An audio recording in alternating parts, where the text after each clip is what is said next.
اور ہمارے ہاں گفتگوؤں کا محور کسی بھی پنچایت میں بیٹھ جائیں، کسی بھی چوپال میں بیٹھ جائیں، کسی بھی کاوا خانے میں بیٹھ جائیں، کسی بھی پیٹرول پمپ کے پاس بیٹھ جائیں، کسی بھی تھڑے پر بیٹھ جائیں، چھوٹی مجلس ہو یا بڑی، گھر کے اندر ہو یا گھر کے باہر، دفتر کے اندر ہو یا دفتر کے باہر، ہماری گفتگوؤں کا ایک بہت بڑا وقت صرف ایک دوسرے کی غیبت کرنے میں، ایک دوسرے پر الزام لگانے میں، ایک دوسرے کی برائیاں بیان کرنے میں، ایک دوسرے کی جاسوسیاں کرنے میں، اس میں ہمارا وقت صرف ہو جاتا ہے۔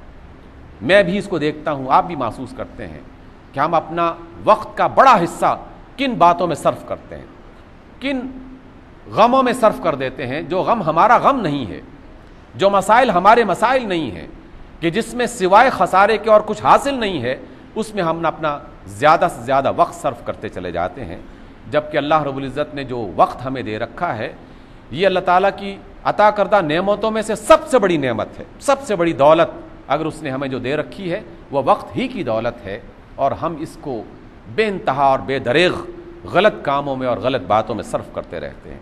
اس لیے اللہ کے رسول صلی اللہ علیہ وسلم ہمیں تعلیم دے رہے ہیں کہ لوگو، جب بھی تم خاموش بیٹھو تو تمہارا خاموش ہونا غور و فکر والی خاموشی اختیار کر جائے، اور جب بھی تم بولو تو تمہارا بولنا ذکر بن جائے، اللہ تعالیٰ کے ہاں وہ بات اچھے کلمات میں لکھی جائے۔ رسول رحمت علیہ الصلوۃ والسلام نے ایک موقع پر بڑی زبردست بات فرما دی اور فرمایا کہ اے لوگو، جب بھی تم کچھ بولو تو اپنے بولنے میں بہت احتیاط کیا کرو، ہو سکتا ہے کہ کوئی جملہ تمہاری زبان سے ایسا نکلے کہ جو تمہیں گہری کھائیوں میں گرا دے اور تمہیں اس کا پتہ نہ چلے، یعنی ذلتوں میں گرا دے اور تمہیں اس کا پتہ نہ چلے، اور ایسا بھی ہو سکتا ہے کہ تمہاری زبان سے ایسا جملہ نکلے کہ جو تمہیں ایسا بلندی پر پہنچا دے کہ جس کا تم ادراک نہ کر سکو، جس کو تم پہچان نہ سکو۔ اچھا جملہ کب نکلتا ہے؟ جب انسان اچھے جملوں کی عادت ڈالے۔ جب انسان اچھے جملوں کی عادت نہ ڈالے اس وقت تک اچھا جملہ نہیں نکل سکتا۔ اور اچھے جملے کی عادت کیسے پڑ سکتی ہے؟ جب اچھا سوچنے کی عادت ڈالی جائے۔ اچھا سوچنے والا ہی اچھا جملہ کہہ سکتا ہے۔ جس کی سوچ میں اچھائی نہیں ہے اس کے بول میں اچھائی نہیں ہو سکتی، اس کی گفتگو میں اچھائی نہیں ہو سکتی۔ اس لیے یہ سب باتیں ایک دوسرے کے ساتھ ملی ہوئی ہیں۔ جس کی سوچ غلط ہے اس کی باتیں غلط ہوں گی، اور جس کی باتیں غلط ہوں گی ذلتیں اس کے نصیب میں لکھ دی جائیں گی۔ یہ رسول رحمت علیہ الصلوۃ والسلام کا فرمان ہے۔ اس لیے آپ علیہ الصلوۃ والسلام نے فرمایا کہ جب بھی بولو تو اللہ کے ذکر کرتے ہوئے اور اس کا شکر کرتے ہوئے، اس کا نام بلند کرتے ہوئے، اس کو اپنی زبان کا حصہ بنا لو، گفتگو کا ایک ذریعہ بنا لو۔ اور پھر آپ علیہ السلام نے فرمایا کہ وَنَظَرِ عِبَرًا، اور میرا دیکھنا عبرت کی نگاہ بن جائے، عبرت کا دیکھنا بن جائے۔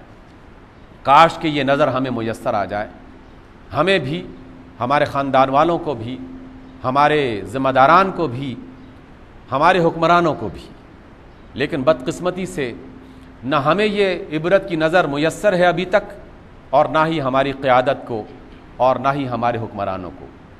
یہ عبرت کی نظر اگر میسر ہوتی تو ہم پھر ایسے افراد کو کبھی بھی اپنا حکمران نہ بناتے کہ جن کو سال ہا سال سے آزمایا جا رہا ہے، جن کو سال ہا سال سے دیکھا جا رہا ہے کہ جب بھی وہ آتے ہیں بڑے بڑے وعدے کر کے آتے ہیں، اور آنے کے بعد فوراً ظلم و زیادتی کا بازار گرم کر دیتے ہیں، اور پھر کچھ عرصے کے بعد جب وہ کسی مصیبت میں مبتلا ہوتے ہیں، چند روز ہم خوشیاں مناتے ہیں، مٹھائیاں تقسیم کرتے ہیں، نوافل پڑھتے ہیں، اور پھر چند سال کے بعد وہی ظالم دوبارہ مظلوم بن کر ہمارے حکمران بن جاتے ہیں، اور پھر ہم نئے سرے سے ان کے پیچھے چل پڑتے ہیں۔ عبرت کی نگاہ نہیں ہے، نہ ہمارے اندر اور نہ ہی ان کے اندر۔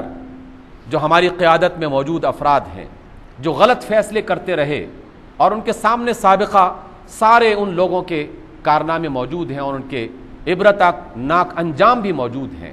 تاریخ انسانی بھری پڑی ہے ایسے کرداروں سے کہ جنہوں نے غلط کام کیے اور دنیا میں وہ عبرت بن گئے، لیکن ہر شخص جو بھی کسی منصب پہ آتا ہے وہ یہ سمجھتا ہے کہ میں نے شاید ہمیشہ ہمیشہ کے لیے اس منصب پر قائم رہنا ہے، کوئی مجھے ہٹانے والا نہیں، کوئی مجھے پوچھنے والا نہیں، کوئی مجھ سے سوال کرنے والا نہیں۔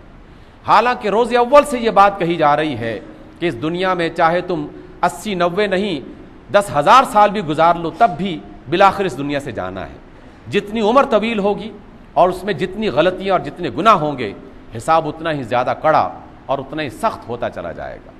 اور جتنی لمبی عمر ہوگی اور جتنی اچھی نیکیاں اور اچھائیاں ہوں گی، حساب اتنا ہی بہتر اور درجات اتنی ہی بلند ہونا شروع ہو جائیں گے. ایک ایک لمحہ جو ہم دنیا میں گزار رہے ہیں، یقیناً اس کا حساب دینا ہی دینا ہے. دنیا کی عدالتوں سے بچا جا سکتا ہے، دنیا میں بڑے سے بڑا اور برے سے برا وکیل کر کے اپنے آپ کو بچایا جا سکتا ہے. دھول جھونکی جا سکتی ہے پوری قوم کی نگاہوں میں، جھوٹ بولا جا سکتا ہے سارے لوگوں سے، لیکن کیا اللہ تعالیٰ کو بھی فریب دیا جا سکتا ہے؟ اللہ تعالیٰ کو نہ فریب دیا جا سکتا ہے اور نہ اس کی پکڑ سے بچا جا سکتا ہے. اس کا تعلق میری اپنی ذات سے لے کر، آپ کی ذات سے لے کر، تمام تر ذمہ داران، تمام تر حکمرانوں اور تمام تر اہل منصب تک ہے.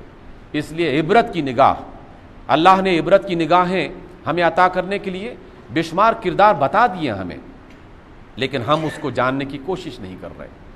آج کل بجلی کے بحران پر بہت بات کی جا رہی ہے، لیکن ہر بات کرنے والا ساری گفتگو کے بعد بالآخر یہ نتیجہ نکالتا ہے کہ جناب اتنا سرمایہ بجلی کے بلوں کے نام پر اکٹھا کیا گیا، لیکن ان کمپنیوں کو نہیں دیا گیا، ان اداروں کو پیمنٹ نہیں کی گئی، جس کی وجہ سے یہ بجلی پیدا نہیں ہو رہی. وہ پیسے کہاں چلے گئے؟ یقیناً جن لوگوں نے کھایا ہے، یہی سوچ کے تو کھایا ہوگا کہ یہ پیسے ہڑپ کر جاؤ، کون پوچھنے والا ہے. کبھی NRO آ جائے گا، کبھی عدالت کے ذریعے سے چھوڑ لیے جائیں گے، کبھی کسی اور ذریعے سے.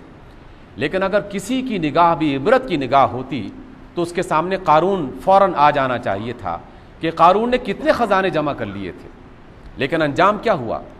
کیا اس کے خزانے اس کو ذلت سے بچا سکے، اس کو موت سے بچا سکے، اسے اللہ تعالیٰ کے عذاب سے بچا سکے؟